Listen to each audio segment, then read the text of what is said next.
ده يا جماعة منظر الرعد والبرق مخيف بجد. مش عارفة الصوت واضح ولا لا. الرعد والبرق والمطر رهيب، بس طبعا عشان الدنيا ليل فالمطر مش باين. حلو قوي.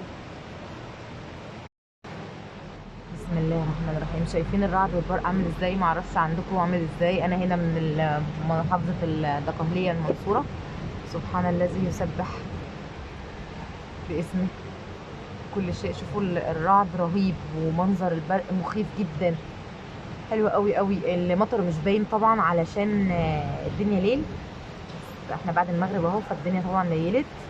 منظر حلو قوي قوي. سبحان الله. في خوف وفي رهبة وفي عظة. سبحان الله بجد جميل قوي. ربنا يصلح احوالنا جميعا، وكل من نفسه في حاجة ربنا يحققها له، وربنا يهدينا جميعا. سبحان الله. اللي زي ده يا جماعة نذكر ربنا دايما كتير، ونقول اللهم حوالينا ولا علينا، اللهم على الجبال والهضاب، واللهم على الصحراء، مش طبعا حوالينا. وربنا يلطف بينا ويجعلها يا رب سليمة بإذن الله. شايفين المنظر؟ وكان في منظر وقت ما لحقتش اصوره لكم. السما اتقسمت نصين. منظر بجد فعلا مخيف. فعلا مفيش مقارنة، مفيش حاجة زي ده. حاجة فعلا فيها عظة كبيرة جدا. لا اله الا الله، لا اله الا الله، لا اله الا الله. اذكروا الله وصلوا على الرسول عليه الصلاه والسلام. حبيت بس انقل لكم الحدث. انا ما عملتوش لايف يعني، صور وبعدين نزلته.